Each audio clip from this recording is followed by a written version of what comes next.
Yeah, kaya mo yan. Pag siya dinadaan ay direct. Kalma lang tiya. Relax lang. Relax. Hindi daw. Oh, dahan-dahan ho. Dahan ang pagdalaw, nanay. Nagagalaw. Yung sugat ang delikado. Yan. Kaya mo. Nasakit pa, hindi mo. Likod.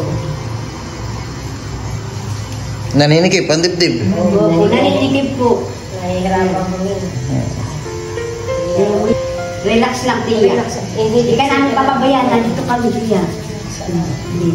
Sabi mo lang kung may nararamdaman mo. Hindi nasakit sa iyo. Ayan, hold mo ka. Nahimasmasan. Inhale, exhale lang. Inhale, exhale. Yan. Nandahan ang bagsak. Nandahan ang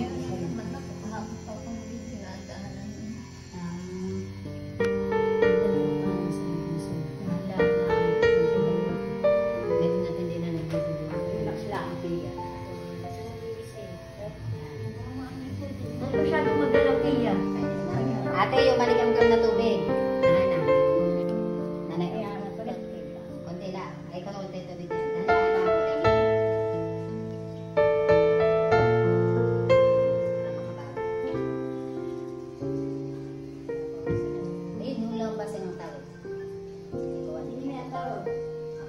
Idol, magandang araw po. Nandito po tayo ngayon sa Claro. At may isa po tayong kababayan sa General Lacar na merong karamdaman. Ano pangalan po? Nanay Yolanda po. Nanay Yolanda na taga-Katablingan. Opo, si Chisulo. Barangay Katablingan, General Lacar, Quezon. Opo. Siya po ay anong edad dati? 62 po. 62 years old. Ang karamdaman po niya ay? Bumaba ang hemoglobin. Bumaba po ang kanyang hemoglobin. 44 na lang po ang kanyang hemoglobin. 44 na lang. Opo. Kaya po ngayon ay kailangan po namin na masalinan siya na talaga ng dugo.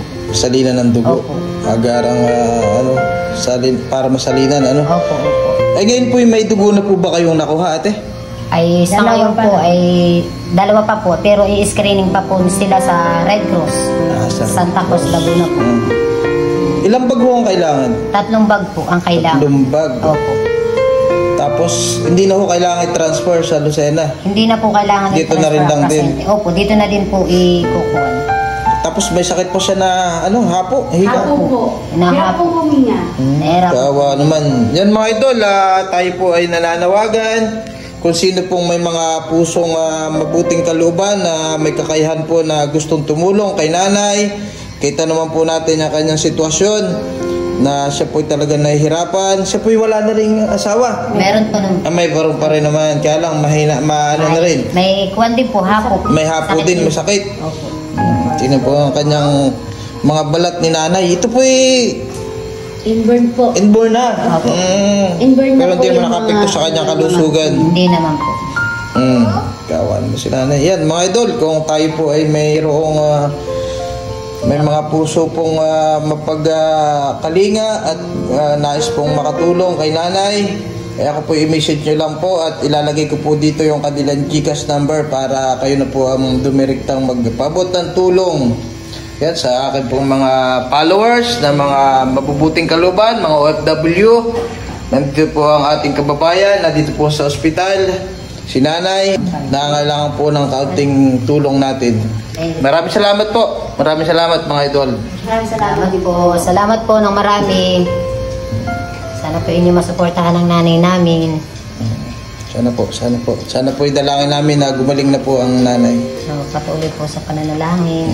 Thank you. Mga idol, kung sino po ang gusto na mag-donor ng dugo at ang type po ay B positive, ay mangyari lang po na paki-message ako para ati pong matulungan si Nanay Yolanda at nang sa gayon ay matagdagan na po yung kanyang dugo at 2 bag pa raw po ang kailangan.